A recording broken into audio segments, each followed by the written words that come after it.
বড় লোকরা মানসিকতায় জোর দেয় আর গরিবরা পরিশ্রমে বেশি জোর দেয়। কিন্তু এমনটা কেন? মানসিকতা এমন কি আছে? আসলে যা হয় তা তো সব পরিশ্রম দিয়ে হয়, তাই না? না, হয় না। যারা পরিশ্রম করে তারা সবাই জানে যে আমি যদি আমার পরিশ্রমের মাত্রা বহুগুণ বাড়ি দিই তাহলে লাখ টাকা ইনকাম করা সম্ভব। কিন্তু কথা যদি ওঠে কোটি টাকার, তো তখন আর পরিশ্রম দিয়ে কিছু হয় না। তখন চাই মানসিকতা প্লাস সিস্টেম, যেখান থেকে অঢেল টাকা আসবে। অঢেল টাকার স্বাদই আলাদা। ধর তুই কোনো একটা জায়গায় কেনাকাটা করতে গেছিস, সাধারণ মানুষ আগে প্রাইস ট্যাগটা দেখে। যদি দাম অনেক বেশি হয় তো সে সেটা স্কিপ করে দেয়। কিন্তু যার কাছে অঢেল টাকা থাকে সে আগে জিনিসটা দেখে, তারপর ফারাক পড়ে না সেটা 500 টাকার হোক বা 5,000 টাকা, সে তো সেই জিনিসটা আজকে ঘরে নিয়ে যাবে। দেখ, আমরা কষ্ট করে যে টাকা ইনকাম করি, মানে কষ্টের ফল অনেক মিষ্টি হয়, কিন্তু মানসিকতার ফল অনেক মধুর হয়। আর এই মানসিকতার তৈরির প্রথম ধাপ যদি আমি তোমায় বলি, তোমায় যেমন দেখতে, সে তুমি কালো হও, রোগা হও, ছেলে হও, মেয়ে হও, তেমনই একজন মানুষ, অনেক সাকসেসফুল মানুষ তোমায় খুঁজে বার করতে হবে, তাকে দেখতে হবে, শুনতে হবে, সেই পারবে তোমার মায়াজালকে ভাঙতে। কেমন মায়াজাল? এই হয় না, একটা ছোট ছেলে যে একটু হয়তো কালো দেখতে, তাকে কালুয়া কালুয়া বলে, বা তার মানসিকতা এমন একটা জায়গায় নিয়ে গিয়ে ঠেকিয়েছে সবাই, সমাজ বা তার আশেপাশের মানুষরা, তার এটা বিশ্বাসই হয় না যে আমিও একদিন বিশাল বড় কিছু করতে পারবো বা আমিও পারবো। এই ভাবনাটা তার ভিতর দিয়ে আসেই না। কিন্তু সে যখন আরেকটা মানুষকে দেখতে পায়, দেখে এও তো আমার মতনই, বা আমার থেকেও খারাপ পরিস্থিতিতে ছিল, আজ দেখো সে কত ভালো একটা জায়গায়, কত উঁচু জায়গায়। তো তখন তার মনে এই বিশ্বাসটা জন্মায় যে আমিও পারবো, এ পারলে আমি কেন পারবো। আর একটা এক্সাম্পল যদি দিই, একটা মেয়ে যখন তার চোখের সামনে আরেকটা মেয়েকে স্বাধীন হতে দেখে না, সে কিন্তু তার থেকে অনেক বেশি ইন্সপায়ার হয়। সে কীভাবে, যে একটা মেয়ের জীবনকে ওই টিউশন যাও, স্কুল যাও, তারপর ঘরে আসো, রান্নাবাটি খেলো, বিয়ে করো, তারপর আজীবন পরিবারের সেবা করো, এটাই জীবন।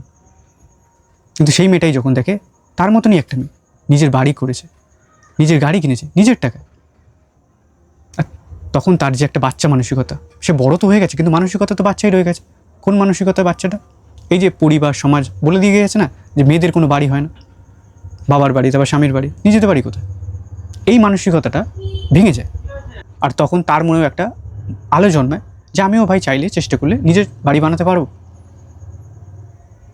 আর আমিও একদিন স্বাধীন হতে পারবো।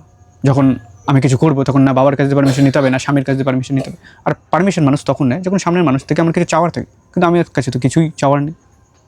এই যে একটা স্বাধীনতা, আমি এই স্বাধীনতার কথাই বলছি। আর অনেকে বলে ভালো মানসিকতা রাখো, আমি না ওই ভালো খারাপ এই মানসিকতায় অতটা বিশ্বাসী না। আমার মতে মানসিকতা দুরকম হয়, শক্ত হয় না নরম।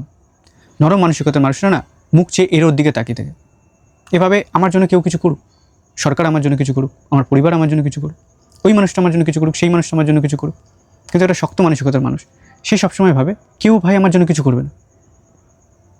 সবার জীবনের আলাদা স্ট্রাগল আছে, আলাদা গল্প। সে নিজের জীবনের কষ্ট ছেড়ে আমার জীবনের কষ্ট সলভ করতে কেন আসবে? এটা একটা ম্যাচিওর মানুষের পরিচয়। সত্যি তো, কেন আসবে? আর আমি যখন বিশাল বড় হয়ে যাবো তখন না ভাই আমি নিজে সাহায্যের হাত বাড়িয়ে দেবো আমার মতন মানুষদের কাছে। আর এই মানসিকতাকেই শক্ত মানসিকতা বলা হয়। দেখ, তোকে যদি ভালো বডি বানাতে হয় তো ভালো খাবার খেতে হবে, প্লাস এক্সারসাইজ করতে হবে। এখন তুই সারাদিন রিলস স্ক্রল করে বাইরের খাবার খেয়ে এটা আশা করতে পারিস না যে তোর একদিন ভালো বডি তৈরি হবে। ঠিক সেভাবেই শক্ত মানসিকতা তৈরির যদি তোকে করতে হয় তাহলে বিনোদনকে একটু সাইডে রাখতে হবে। হ্যাঁ, তুই বিনোদন নিয়ে, কিন্তু বিনোদনকে একটু সাইডে রেখে মানুষের সাকসেস স্টোরি পড়তে হবে। আর এমন এমন মানুষদের তোকে শুনতে হবে, জানতে হবে, যাকে দেখে তোর মনে হয় যে সামনের মানুষটা আমার থেকে বেশি জানে, এ আমায় কিছু শিখিয়ে যেতে পারে, বুঝিয়ে যেতে পারে। যাকে দেখে শুনে তুই তোর অগোছালো ভাবনা চিন্তাকে সুন্দরভাবে গুছিয়ে নিবি, ব্যাস এটুকুনি যথেষ্ট। তারপর তুই তোর মানসিকতার যত গভীরে যাবি আর সেই মানসিকতার উপর কাজ করবি। আর আমি এটা বলে তোকে ছেড়ে দিচ্ছি না যে মানসিকতার উপর কাজ করবি, আমি এটাও বলবো যে মানসিকতার উপর কীভাবে কাজ করবি, এটাকেও আজকে ব্রেকডাউন করবো। এটা তুই ভালো করে খেয়াল করে দেখবি। নরম মানসিকতার মানুষরা এই কপালে লেখা আছে, কপাল কপাল, এই জিনিসটা তারা খুব বেশি করে। এটা কিন্তু একটা ধারণা। ঠিক সেভাবে আরেকটা ধারণা আছে, প্রতিটা সৃষ্টিকর্তা যে কিছু সৃষ্টি করে সে সর্বদা চায় সে যেন যে জিনিসটা সৃষ্টি করেছে তার যেন সেই জিনিসটা তার থেকেও বেটার হয়। এক্সাম্পল, আমরা মানুষ, আমরা কী বানিয়েছি? ক্যালকুলেটর বানিয়েছি। ক্যালকুলেটর আমাদের থেকে অনেক ফাস্ট, অনেক এগিয়ে। আমরা যে জিনিসটা করতে অনেক টাইম লাগে সেটা 2-3টে বোতামে আমরা সেই ক্যালকুলেটরে সেই সংখ্যাটা পেয়ে যাই। ক্যালকুলেটর যদি আমাদের থেকে ফাস্ট না হতো তাহলে আমরা কোনোদিন বানাতামই না।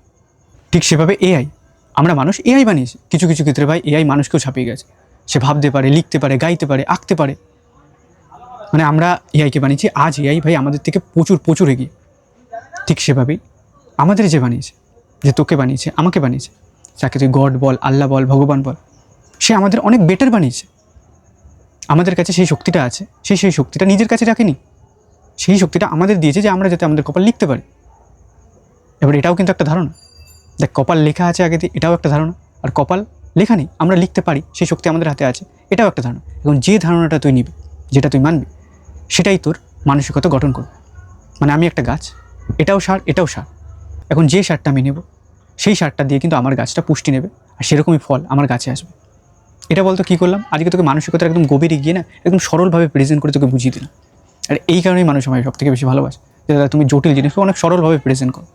আর আমায় ভালোবাসার আরেকটা কারণ হচ্ছে, বাংলা এরকম সেলফ ইমপ্রুভমেন্ট কন্টেন্ট আমি একাই বানাই।